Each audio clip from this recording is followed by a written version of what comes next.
funny thing about flashbacks, they come unbidden and at the most unexpected times.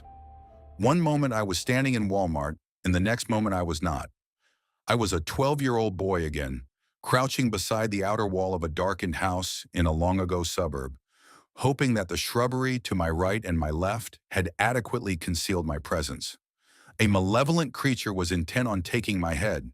He, or it, had an entire sack full of them. That particular flashback is always especially vivid. When it overtakes me, I can feel not only the pervasive, all-consuming fear of those eternal minutes, but also the little details of my surroundings, the cold, damp ground beneath me, the scratchy feel of the barren shrubbery of late October. This is one reason why I still believe that it really did happen, even after all these years. A delusion wouldn't include so many little details. And then, in the next second, the flashback is gone. I'm no longer that crouching, quivering 12-year-old boy. I'm a grown man in my mid-40s, solidly into middle age by any yardstick. I'm no longer crouching in the dark. I'm standing yet again in the fluorescent glare of the Walmart near my home in Cincinnati, shopping for a calculator. Although I knew that I would come back, I always do. It's good to be back nonetheless. The calculator that I'm looking for is not just any calculator. It's a TI-89 graphing calculator, one of the models that Texas Instruments designed especially for engineers. Don't ask me how to use the thing or about its features. I would have no idea.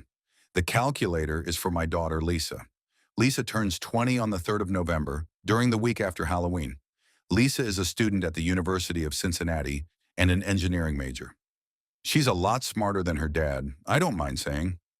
Even though her dad hasn't done badly for himself, all things considered, but Lisa gets her smarts from her mother, who has always been good at math.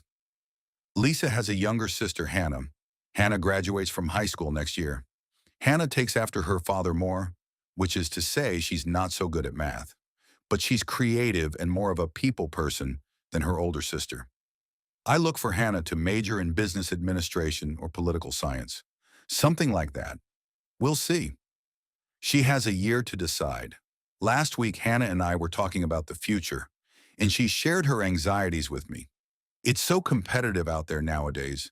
Nothing like the days of my youth, when any college degree would enable you to blunder your way into some sort of a professional career.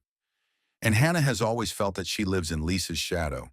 Her older sister was always the one with the straight A's, the one with the academic awards. Throughout grade school and high school, hardly a one of Hannah's teachers failed to remember and mention her gifted older sibling. "Maybe I'll end up selling insurance with you, Dad," Hannah said. She said this in jest, but it's not a half-bad idea. My State Farm agency has brought in a good living over the past 17 years. I drifted into insurance sales after several false starts in other fields. "Maybe you will," I said. "Your old man would be glad to have you." Who knows, Hannah's still in high school, and her preferences might end up channeled in one of any number of directions. But it's something for us both to keep in mind. I'm walking toward the Walmart's electronics section when I catch a brief glimpse of the head collector in the rear area of the store, through the double doorway marked Employees Only. He's standing there by a bare cinder block wall near one of the warehouse area's fire extinguishers. The fire extinguisher enables me to gauge his height, 7 or 8 feet, just like he's always been. I pause to rub my eyes and look again. The head collector is gone, just as I knew would be the case. It's not uncommon for me to see the head collector at this time of year. I only see him briefly, and never up close. If I saw him up close, well, that might be enough to drive me over the edge. Far away, he's an anxiety that I can live with. Keep calm, I tell myself. I focus on Hannah and Lisa, and my wife of 22 years. I focus on purchasing the calculator for Lisa's birthday. Halloween is often a difficult time for me, though the flashbacks are only this vivid every 3rd or 4th year. The atmosphere inside the Walmart isn't helping matters. There are only a few days remaining before October 31st, and the store is filled with every conceivable trapping of Halloween. There are cardboard black cats with arched backs and erect tails. Near a display of trick-or-treat candy, a mechanical life-size plastic witch with green skin and a jutting chin and nose twists back and forth. And everywhere there are jack-o'-lanterns. plastic hollow jack-o'-lanterns for collecting candy, inflatable jack-o'-lanterns to be used as lawn decorations, even some jack-o'-lantern-shaped candles. My individual traumas aside, I note that Halloween doesn't change much. Well over 30 Halloweens have passed since what I consider to be my last Halloween in 1980, the Halloween that I'm going to tell you about shortly. But the basics of that dark holiday don't change much, do they? Halloween is impervious to the internet, to the vagaries of politics and pop culture. Halloween is dark, eternal, and yes, strangely inviting. That was why Leah and Bobby and I decided to indulge in that last Halloween, even though we were really too old for it by then. We didn't want to let Halloween go. Not quite yet. I finally reached the electronics section. It has been my observation that Walmart's everyday low prices are at least partly achieved by minimizing the number of sales clerks on the floor at any given time. But I'm in luck. There is a salesperson behind the electronics counter. She's a young woman about Lisa's age, maybe a few years older. I'm looking for a TI-89 graphing calculator, I tell her from memory. Again, I am absolutely clueless about such things. Well, sir, we have that model in stock. It doesn't take long for me to select Lisa's calculator and pay for it.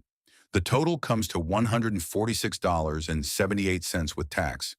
Throughout our brief interaction, the sales clerk calls me Mr. and Sir any number of times, pointedly reminding me of my age. Not that I mind. There is only one woman for me, my wife, so I don't care if the young sales clerk thinks I'm an old guy.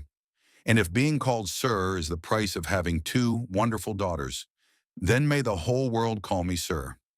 That done, I collect my purchase inside its white plastic Walmart bag and head for the main exit. On the way out, I pass another sales clerk. She's a bit older and rather on the chubby side. As I'm about to push one of the glass doors open, I hear her say, "Hey, you're going to lose your head." I whirl around, my heart suddenly beating rapidly. The head collector, I think, but she looks at me innocently. "You dropped your receipt," she says, pointing to a small strip of paper on the floor. Now I understand. What the clerk had really said was, "You lost your receipt," or something very similar. I stoop and pick up the receipt. "Thank you," I say. I'm out in the parking lot, glad to be done with Walmart and all those Halloween decorations. I think again about the head collector and how I caught that brief sight of him in the back of the store. Would he follow me out here? The skies above me are overcast and gray, but it's a little after 10 a.m., broad daylight. Another perk of self-employment. You can do your shopping at 10 o'clock on a Tuesday morning when the rest of the world is otherwise engaged. The head collector wouldn't follow me out here. That is not his way. I start my car, a pearl white Toyota Avalon.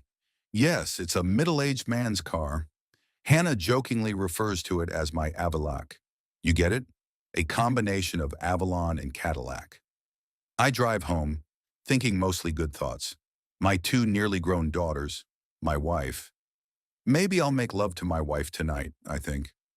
I may be a middle-aged man, but I'm a long, long way from being too old for that. But inevitably, I find myself thinking of the past too. I think about Bobby and Leah. I think about the head collector, of course. And I think about Matt Stefano. Yes, I really hate to think about him.